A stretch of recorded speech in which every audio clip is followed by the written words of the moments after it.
Hi guys, welcome to Vision World. This channel is for the people who are interested in learning new things in science and technology. To know more and to stay connected, please visit the links in the description below. In this tutorial, you will learn about bistable multivibrators and how it can be designed using 555 timer IC and also its simulation on Proteus software. We have also uploaded an article on our website visionworld.in which consists of a detailed explanation of bistable multivibrators. We have provided the link of the article in the description.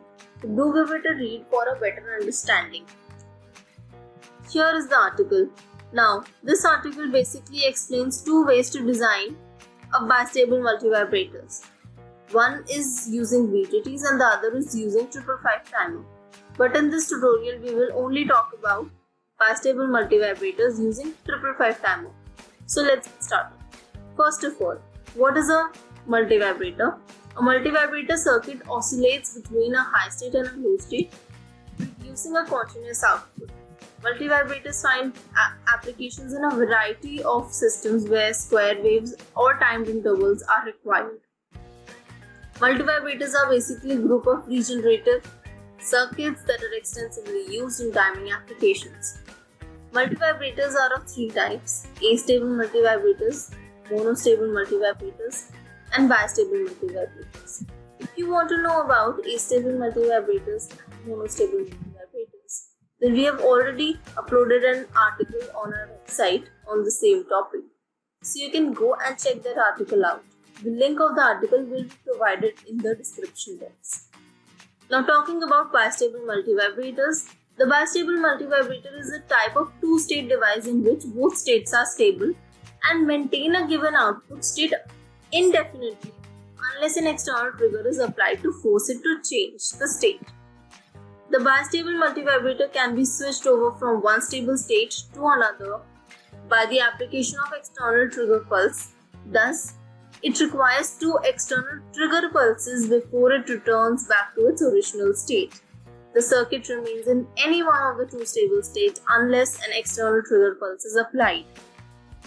As bistable multivibrators have two stable states, they are more commonly known as latches or flip-flops for use in sequential type circuits.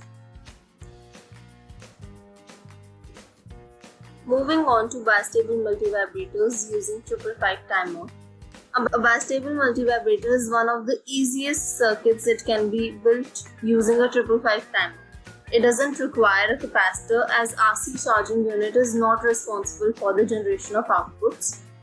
The generation of high and low outputs is not dependent on charging and discharging of the capacitor in the RC unit, but rather it is controlled by external trigger and reset signals.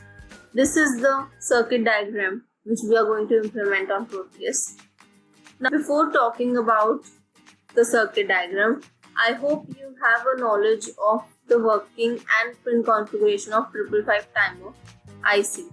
If not, then check our article on our website. Moving on,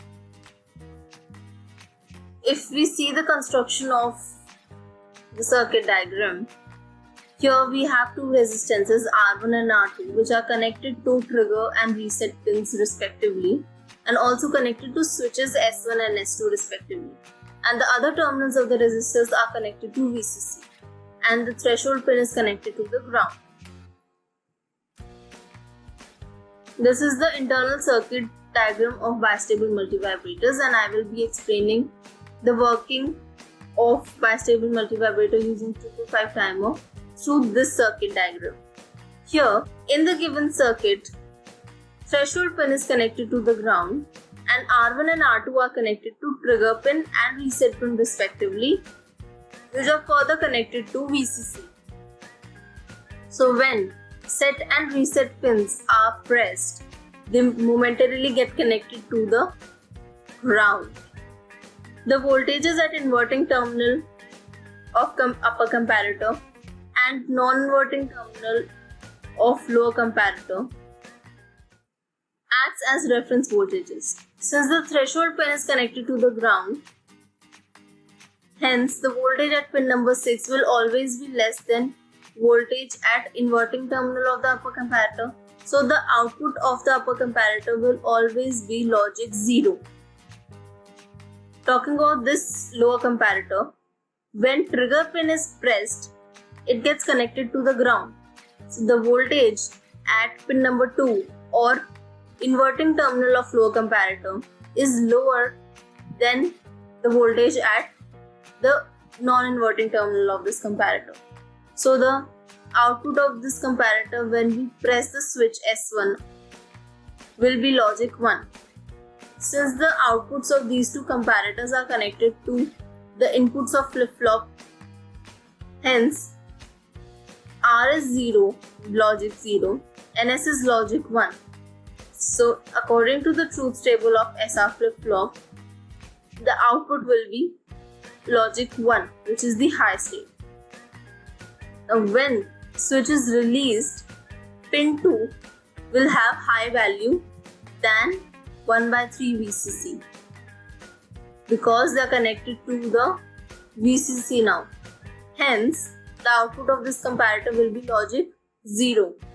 Now since R is logic 0, S is logic 0, so the output in this case, the previous output will be retained because when both the inputs of SR flip-flop are logic 0, that state is the memory state and the previous output will be retained.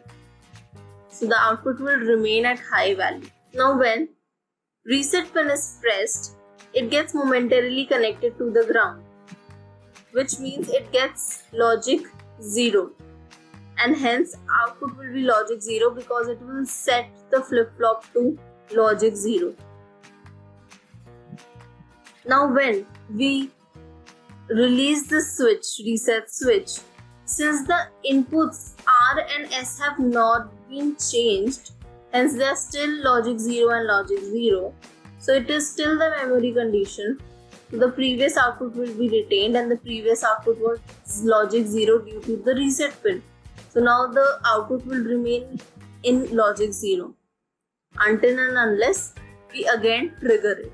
So this is the working of 555 timer.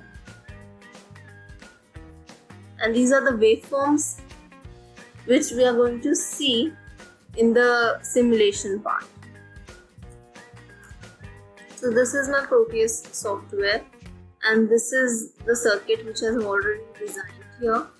If you want to find out these components, just go on component mode and select this P.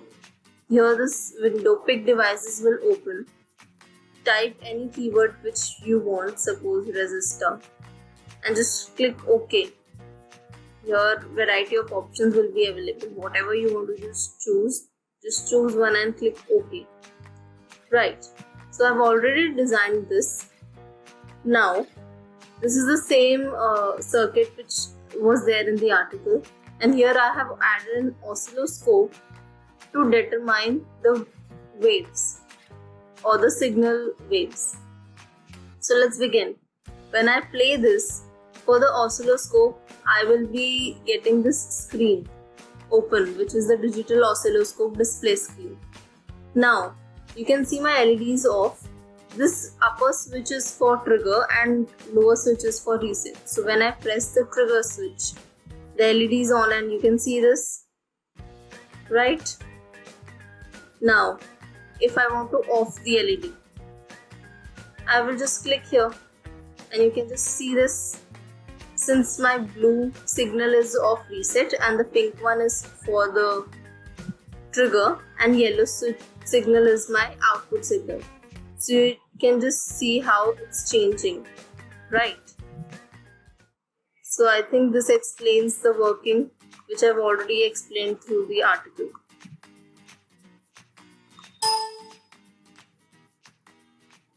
So that's about it. If you like our work and want to learn more, please support us by giving us a like and do share the video. Don't forget to subscribe and press the bell icon to get a notification whenever a new video is uploaded.